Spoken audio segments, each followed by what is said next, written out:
नमस्कार बालमित्रांनो, कसे आहात? मजेत ना? बरं मला सांगा, या स्क्रीनवर जे तुम्हाला चित्र दिसते ते कशाचं झाड आहे बरं? छान. तर हे झाड शेवग्याचं आहे. गावात किंवा तुमच्या परिसरात तुम्ही हे झाड पाहिलं आहे का रे? छान. मग तुम्हाला शेवग्याची भाजी खायला आवडते का रे? छान. आवडते ना? तर मग मुलांना, अशीच एक मुलगी आणि तिच्या दारात हे शेवग्याचं झाड दिसत आहे ना, ते तिच्यासाठी आनंदाचं झाड आहे. चला तर मग मुलांना, आज आपण आनंदाचे झाड हा पाठ पाहूयात. आमच्या शेवग्याला सुंदर हिरवट पोपटी नाजूक पालवी फुटली होती. झाड जोमानं उंच उंच वाढत होतं. नाजूक पानांची हिरवी नक्षीदार जाळी पसरली होती. काही फांद्यांना मोहर फुलला होता. पांढऱ्या रंगाच्या फुलांचे घोसच्या घोस झाडावर लोंबत होते. हिरव्यागार झाडाला पांढरा शुभ्र फुलांचा फुलोरा उठून दिसत होता. आमचा शेवगा खूप छान बहरला होता. येणाऱ्या जाणाऱ्यांची नजर त्यावर पडल्याशिवाय राहतच नव्हती. एके दिवशी आमच्या घरी शेजारच्या काकू आल्या आणि म्हणाल्या, दारात कधीही शेवगा लावू नये, घरात भांडणं होतात. हे झाड तुम्ही तोडून टाका.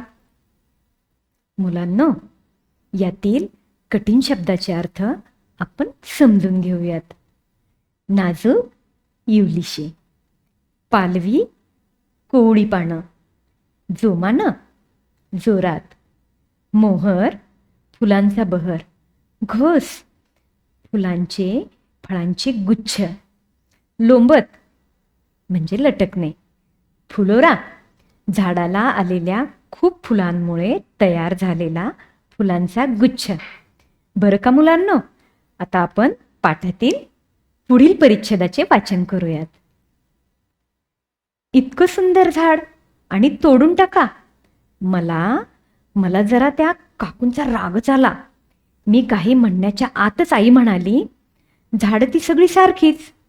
उलट झाडं किती परोपकारी असतात. ती का बरं आपल्यात भांडणं लावतील? आपण माणसंच असा विचार करतो. झाडं तर आपल्याला फळं देतात, फुलं देतात, सावली देतात, पक्ष्यांना घरं देतात, आधार देतात. मी हे झाड लावलंय ते जोपासण्यासाठी, तोडण्यासाठी नाही. मुलांनो, यातील कठीण शब्दाचे अर्थ आपण समजून घेऊयात. परोपकारी, कोणतीही अपेक्षा न ठेवता केलेली मदत व उपकार. आधार देणे, मदत करणे, जोपासणे, सांभाळ करणे. आई वडील आपला सांभाळ करतात म्हणजे ते आपल्याला जोपासतात. तशाच प्रकारे आपल्यालाही झाडांना जोपासावी लागते.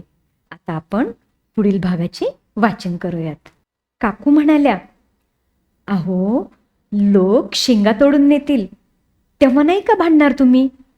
आई म्हणाली, नेऊ देत, नेल्या तर खाण्याची वस्तू ती.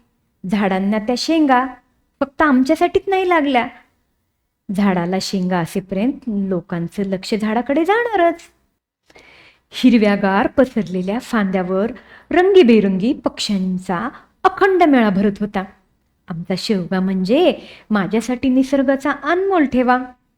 मुलांनो, आज मी तुम्हाला या स्क्रीनवर एक चित्र दाखवते. आता मला सांगा, या शेंगाचे काय करतात बरं? अगदी बरोबर, या शेंगाची भाजी करतात.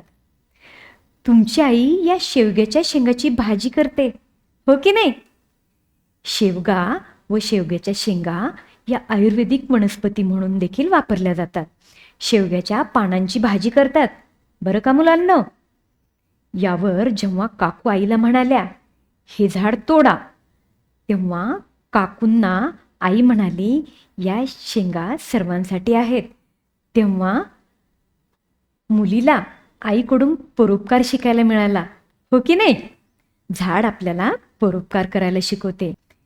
या चित्राप्रमाणे हिरव्यागार पसरलेल्या शेवग्याच्या झाडावर अनेक रंगीबेरंगी पक्षी आपल्याला पाहायला मिळतात, हो की नाही? त्यांचे रंग देखील वेगवेगळे असतात. आता आपण कठीण शब्दाचे अर्थ पाहूयात. चला तर मग. अखंड, सतत, ज्याला खंड नाही असा. मेळा, एकत्रित येणे किंवा जत्रा. अनमोल, अनमोल म्हणजे मौल्यवान. मौल्यवान म्हणजे ज्याची किंमत मोल करता येत नाही असे. ठेवा, संपत्ती किंवा वारसा. आपल्या आईवडिलांनी आपल्याला जे संस्कार दिलेले असतात तो आपल्यासाठी एक ठेवाच असतो. बरं का मुलांनो?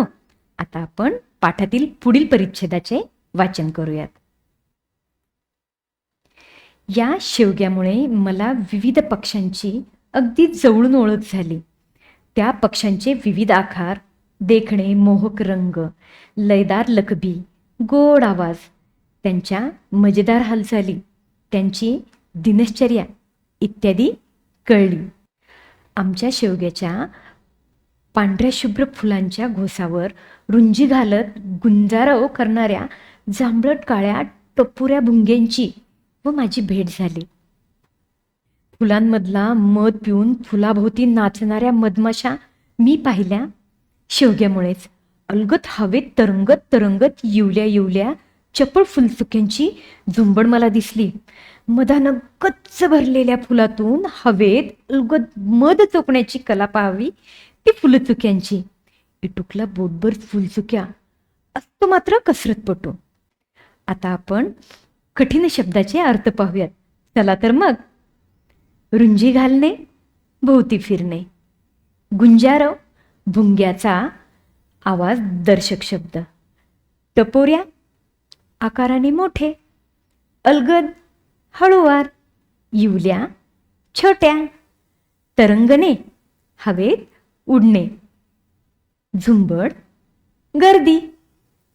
इटुकला, छोटासा. कसरतपट्टू, कष्ट करणारा. बरं का मुलांनो? तुम्ही आज पाहिलेल्या पाठाचे घरी वाचन करा आणि शब्दाचे अर्थ नीट समजून घ्या. परत भेटूया पुढील तासिकेत. तोपर्यंत धन्यवाद.